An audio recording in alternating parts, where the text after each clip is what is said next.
Et il faut une première étape d'ailleurs étudiants. Parce que le problème de l'université n'est pas le seul problème des étudiants. Nous sommes des parents, nous avons nos enfants là-bas. Nous sommes concernés par le problème des universités.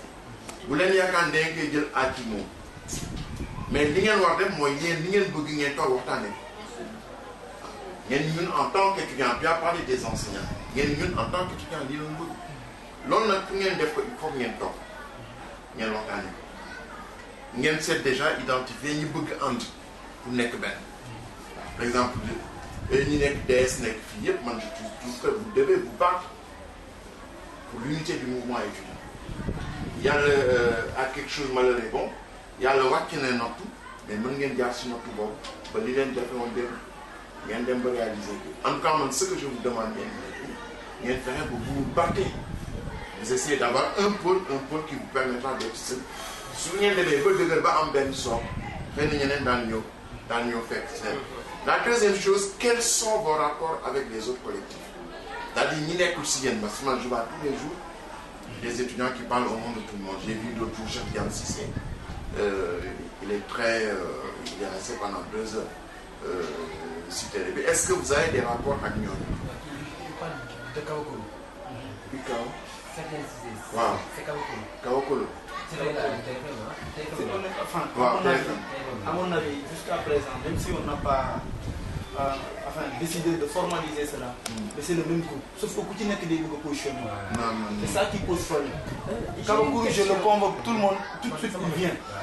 Le président de l'amicale de la FASEC, ce sont ces délégués qui sont là. Et eux, chacun d'entre eux est assez mature et sait qu'on peut travailler dans le cadre d'un groupe et d'un collectif de soutien aux victimes.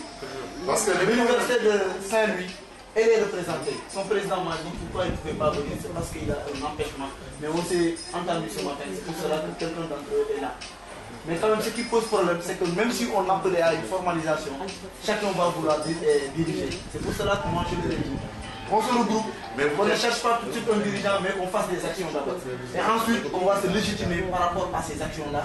Et par rapport dans la à pratique qu'on se révèle à soi et aux autres. voilà, par rapport à des mandats que des gens qui sont des victimes ont donné pour qu'on puisse parler au nom de tout un chacun dans le monde. C'est ça qu'on a décidé. Des actions d'abord, et ensuite une formalisation. Parce que si on commençait par formaliser, on va jamais s'en sortir.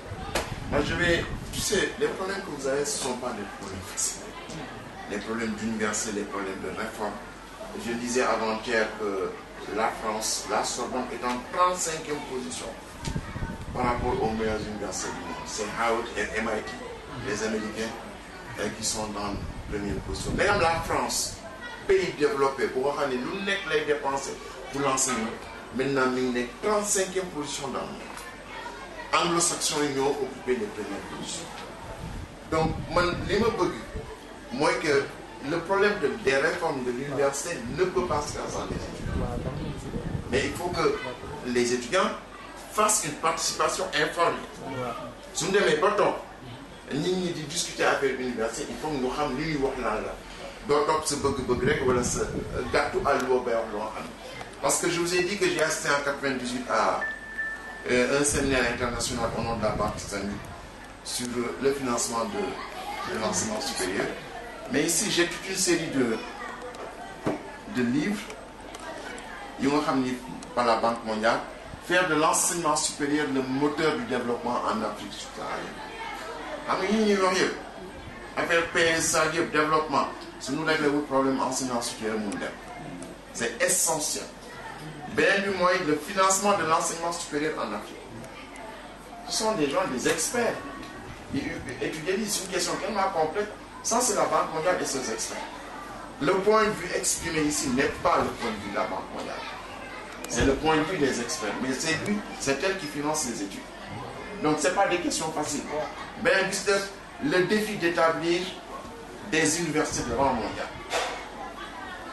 Ce sont des choses qui sont d'une importance capitale. Voilà. Et donc, dans le pays, il y a ni mais nag fu ngeen nekk benn foog ngeen toog waxtaanee su ngeen déggante su ngeen déggante xamante mais il faut que ngeen mu am ñu seetee aussi yéen seet les différents collectifs ou bien les différents groupes qui existent écoutez, on ne peut pas avancer.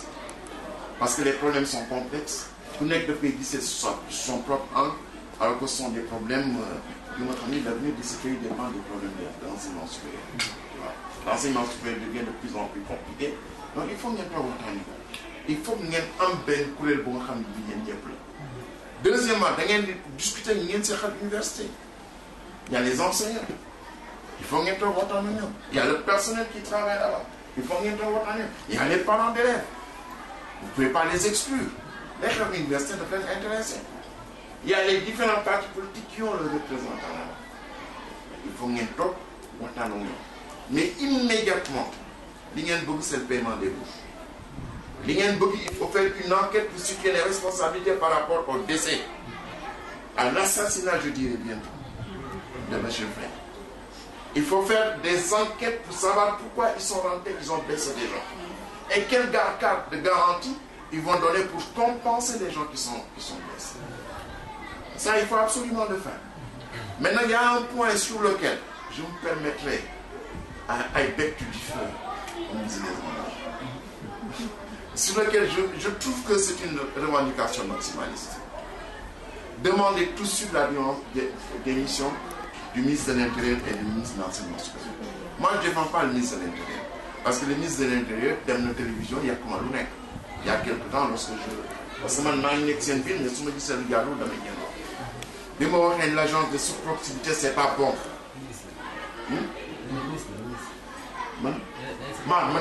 Ministre, ils vont transformer, mais on ne sait pas bon, ça peut être transformé en ministre. Il est venu à l'Assemblée nationale, je lui ai dit la même chose, j'ai pris la parole pendant 27 minutes. Il était entouré de tous les gendarmes gradés, de tous les policiers gradés. Et j'ai fait la démonstration. Que c'est pas bon. Khaïs venu de l'autre même bien renforcer la police et la gendarmerie. Moi, il y a aussi une réunion à Faswar que faut précipiter des problèmes. Moi, j'étais à Vienne. Mon de belle sorte contre moi, j'ai été irrespectueux, injurieux, insultant. L'où m'a waxul dafa fa. Je lui ai dit ça en tant que man contrôler son activité, en tant que député. Man et puis mon bar, mon attaqué. Donc je ne vais pas le défendre. Mais en même temps, moi je ne suis pas un opportuniste. Je trouve que je parle en même temps de Abdoulaye Daouda Diallo. Mais Marito, je m'imagine mal Marito, prof de mathématiques, puisse créer les conditions pour abattre un étudiant qui sera demain un mathématicien. Dans un domaine où nous avons pénurie de mathématiciens. Dans tous les pays d'Afrique, moi j'ai financé quand j'étais à la Banque du développement, je prenais des mathématiciens tunisiens, je les emmenais au Burkina Faso pour compenser ce déficit-là. Il y avait plus de mathématiciens au Burkina Faso dans les secondaires. Et ce n'est pas seulement un problème de Burkina Faso, c'est également le problème du Sénégal. C'est un problème majeur, parce que c'est l'épine dorsale les maths. Si tu n'as pas les maths en Mondala. Donc il y a de plus en plus un déficit. Je m'imagine mal Marito Niang, que je connais. Je m'imagine mal, bien qu'il est, etc. Malgré tout ce que vous dites sur lui, je m'imagine mal qu'il soit derrière une œuvre de Khanibi des supprimés des mathématiciens en herbe. Donc, je veux créer les conditions. Comme si je disais premier ministre, si je disais moi j'ai reçu des étudiants. Les étudiants, ils sont d'un désarroi tellement profond que si on peut régler à l'amiable, ça va être une explosion sociale. Et tous les combats qu'il y a eu dans ce pays sont partis de l'université.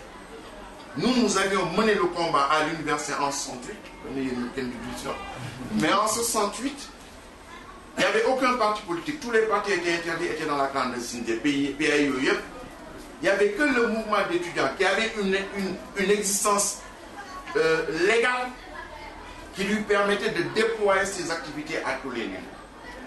Et en milieu de savoir ce qui se passe ici. Mais sans politique. Il voit des remous qu'il y a au niveau de l'université de Dakar. Son seul truc, c'est quoi? c'est qu'il y a des gens qui manipulent les étudiants. Non, quel manipule les étudiants? C'est des étudiants qui sont naturels, qui sont venus, qui veulent avoir leur bourse pour faire des études. Ils ne veulent pas prendre le pouvoir. Et ils ne sont pas avec des gens qui veulent prendre le pouvoir. Ils veulent simplement faire des études décentes. Ancien diplôme, ancienne profession, du ministère de et je suis persuadé que mon, su fekkee dégg na man tey li ma dégg tey man lii yëpp bees sama bees si nopp la sama bees si nopp góomu woon mënu woon imaginer le Sénégal que je connais, l'élite intellectuelle que je connais qui puisse participer à ça di dóor ay nit ñuy perdre seen bët di dagg seen loxo mais non man je peux pas dans ce pays je suis. Donc moi je trouve que actuellement li mu leen di demander rek mooy si Macky vous demande de venir autour de la table parce que moom moo wax ni il prend tout en main dañoo négocier, faites-vous représenter d'une manière représentative et allez discuter avec les autorités. Li ngeen wax fii yëpp écrivez un mémorandum on est ni premièrement li doon bëgg, deuxièmement, troisièmement, quatrièmement. Mais moi je vous demande parce que moi je ne peux que vous appeler au calme, vous appeler à la sérénité. Je trouve que cette proposition-là, tactiquement, peut-être que dans le fond, c'est juste, mais tactiquement, c'est maximaliste. À l'état où nous sommes là, c'est maximaliste. Je ne vais pas recouper ces mots. Ce message, c'est au mois de mai que le plus proche du président de la République a reçu de ma part pour l'aviser que l'université risque d'exploser parce que les bourses ne sont pas payées. Qu'il appelle à un dialogue, que le président lui-même, Moussol Djim, avec t-shirt, même si c'est difficile avec tout ce que je ne peux pas décrire, nous avons des étudiants, nous avons des étudiants, nous étudiants qui comportent. Parce que c'est ce qu'on a diabolisé l'étudiant devant le président. On l'a fait, on l'a tellement manipulé. On a tellement manipulé que lui, il pense que nous, franchement, il faut nous exterminer, mon gueule. C'est ce que je peux vous dire. C'est pas parce qu'il n'est pas au courant, il est au courant. Puis on a fait un appel au dialogue. De manière, en tout cas, indépendamment, moi, je n'ai occasion de dire que parce que c'est des camarades étudiants qui nous ont aidés à faire tomber le mur de l'ambassade de Turquie. Oui. On a lancé une pétition. Maintenant, les étudiants, ils doivent changer de faire. Taxaw di sànnante xeer ku yor pistolet ak xeer bu benn na ngeen taxaw boo leen d'accord ci dara lancer leen pétition. Il y a une assemblée en tout cas am na ay góor yi nga xamante ni en tout cas des personnes tellement indépendantes que boo leen joxee nombre de pétitions yi yoon wax na ni lii dañ koy def kon dañ koy def parce que c'est la volonté populaire.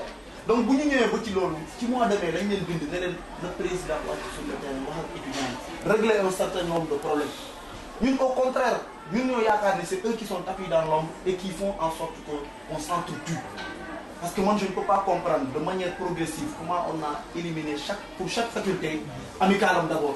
Et ensuite on a pris des jeunes, c'est les plus détestés de l'université pour les faire monter en puissance. Nous on a dans notre faculté un jeune mais des gens qui écrivent s'il veut parler au ministre Marito il parle. Non, moi, franchement, je ne peux pas discuter avec Marito. Ça, franchement, vous des camarades, c'est la meilleure idée, ils n'ont qu'à y aller. Moi, je n'irai pas. Parce que c'est quelqu'un qui sait ce qui se passe. Son conseiller le plus proche, M. Sow, qui était mon prof d'histoire et géologie, je lui ai parlé. Je l'ai appelé au téléphone pour lui dire que le discours guerrier ne passe pas. Ouais. Parce que moi, au moins, au moins, étudiant, mais il y a un groupe qui comprendre. Moi, je peux comprendre ce que veut dire le ministre, mais d'autres non. Et il y a un discours, c'est le dialogue. Si c'est le temple du savoir, si tu sais que les gens ils font d'accord, Mario. Il faut qu'il y ait dialogue. On n'est pas content. Attends. Et pour qu'il y ait dialogue, il faut que les concernés dialoguent. Aujourd'hui, qu'est-ce qui se passe en Palestine? Tu vois, Gaza n'est pas de Israël. Israël n'est pas de Gaza. Nous avons guerre depuis 2 semaines. Mais nous sommes tous les il faut que tu ne choisis pas ton interlocuteur. Tu ne peux pas dire aujourd'hui, avant les responsabilités que tu as, que tu ne vas pas discuter avec le ministre de tutelle. Mais il faut continuer. Les circonstances ont changé. Le président dit qu'il prend tout en main. Et il a lancé un nouveau message. Mais il faut en profiter tactiquement du point de vue politique. Parce que nous, c'est autour de la table. Guerre mondiale, il y a un yop. Et guerre, il y a un yop, c'est l'une des choses que je ne comprends pas dans l'être humain. C'est-à-dire que pendant des années, c'est autour de la table de négociation. Pourquoi ils n'ont pas commencé par là? C'est ça la question fondamentale. Donc moi, je ne peux vous dire que ce que je pense. Je ne vais pas vous caresser dans le sens du poil. Je ne vais pas le faire parce que ma responsabilité sociale ne me le permet pas. Et que moi, je suis politique, je suis banquier, je suis agent de développement. Donc j'ai bien réfléchi sur les questions de l'université. Il y a des pavillons à l'université de Dakar, c'est ma banque qui les a financés. Des pavillons universitaires. On a financé des universités en Turquie, en Malaisie, partout dans le monde. Donc j'ai l'habitude de me pencher sur des questions universitaires. Je n'ai pas le droit, à cause de cette technicité-là, c'est pas tactiquement bon, mais c'est ennuyeux. Maintenant, de notre télévision, faire de la démagogie. Je ne le ferai pas. Mais je trouve que c'est pas bon, c'est maximal. Peut-être dans une deuxième étape, vous pouvez avancer. Mais là, je trouve simplement que tactiquement, étant donné que le président de la République lui-même, solennellement, devant la nation, a dit qu'il va discuter avec l'ensemble, je ne trouve pas que la réponse est de tant que Maritonyan ou bien Ablaï Diallo démissionner au mieux. Ce que vous devez faire, une enquête, vous situez la responsabilité de celui qui a tué. Une enquête pour situer la responsabilité de celui qui a donné les ordres au niveau de l'université de Gagny. Une enquête pour qu'on, pas une enquête, mais qu'on prenne des dispositions satisfaisantes pour que le problème des bourses nous règle. Qu'on pense tous ceux qui ont été blessés et prendre des engagements solennels pour nous régler définitivement la question de la bourse, parce qu'il y a eu mort d'homme. Cette personne-là, c'est ça qui fait. Je sais ce que c'est. Moi, on a tiré sur moi à la place de l'Obélisque en janvier 2012. Ils ont tiré sur moi. C'est Mamadou Diop qui était derrière moi. Ils ont, dans me songo autobi, ils m'ont tenu mais ils m'ont raté, ils ont pris le pistolet, ils ont tiré sur moi. C'est mon frère, Momo Mouron là, chez Omar, Balbi Mokadal Sitan. Donc je sais ce que c'est. Mais quand même, par rapport à ça, je trouve que nous sommes top. Dans mon moment, c'est ma position. Vous leur refusez la main tendue. On ne refuse jamais une main tendue. Parce que l'Oumouyagian, ça va se terminer autour d'une table. Et poser comme condition préalable la démission, je trouve que c'est une position maximaliste. Ça peut venir dans une deuxième. Si vous essayez de les poser comme revendication, accepter un peu. Parce que les gains ont importance. C'est il faut que c'est que nous double l'université du dormir. Dans le Sénégal du 21e siècle, je ne peux pas l'accepter. Donc il faut pousser jusqu'au bout. Il faut que l'enquête soit faite. Et que les responsabilités soient situées et sanctionnées. Et vous devez vous battre sur ça. Mais ensuite, premier Moubouchi, nous réglons définitivement. Et il faut qu'il y ait une enquête pour savoir, bon, vous n'avez pas les moyens de le faire, pour savoir est-ce que il n'y a pas eu un...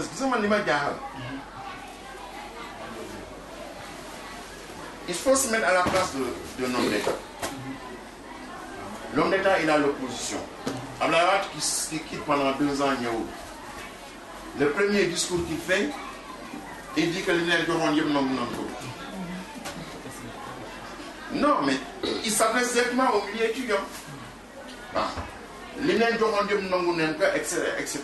Bon, un homme d'État, un politique, il va faire une lecture non pas littéraire de ce qu'Ablaïwad est en train, mais une lecture politique. Donc il a ces hommes, là-bas, il va essayer de les manipuler.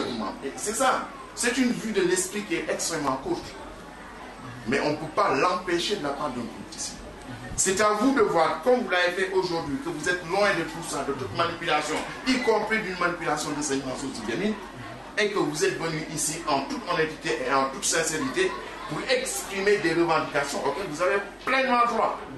C'est-à-dire toucher votre bouche, aller faire des études dans la sérénité et la tranquillité la plus totale. Et que par rapport à ça, vous êtes prêt à vous battre jusqu'au bout. C'est ça. Et c'est ce message. Et je trouve qu'il faut que tu communiques par rapport à ça. Dis que c'est ça notre message. Maintenant, si le chef d'État vous prend la main, allez discuter avec lui. Moi, je sais, c'est un côté que je me trompe. Et qu'il y a des éléments que je n'ai pas. Mais à la lumière de mon expérience, en tant que leader du mouvement étudiant dans le passé, j'ai appris aussi, quand on négocie, oui, quand on négocie, les lignes là tout de suite à lignes là le procureur. Mais ce qui est important, la condition sine qua non de votre victoire, c'est votre unité. Vous avez une unité boxeur, vous n'avez même pas besoin d'aller négocier. À cause de ce que représente l'université, 100 000 habitants, c'est-à-dire plus qu'une ville. Ce que vous représentez, mais tant que ceux qui sont de l'autre côté savent que vous êtes unis, Duboka disait que moi je n'ai pas peur des étudiants parce que pour les élections, il n'y a que 2% qui sont inscrits.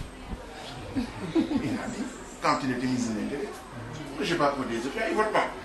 Il n'y a que 2% qui sont inscrits. Donc je ne les crains pas en tant que force électorale. Donc dans le Manglendi, je regrette de parler avec autant de passion. C'est le vieux réflexe du militant étudiant qui avait l'habitude d'aranger tout le monde et tout ça. Qui parle, mais je vous demande, je suis avec vous pour toutes vos revendications. Mais je trouve que la demande de démission est une position maximaliste. Je vous laisse maximaliste maintenant, mais peut-être pas dans un mois. Et que comme le président est venu, il a créé un nouveau contexte. Il a dit que je vous tends la main, je veux discuter avec vous. Je trouve que vous n'avez pas le droit de refuser ça. Ce qui est aboutir, vous passez à l'étape suivante. Mais vous ne pouvez pas poser sur la table toutes les étapes.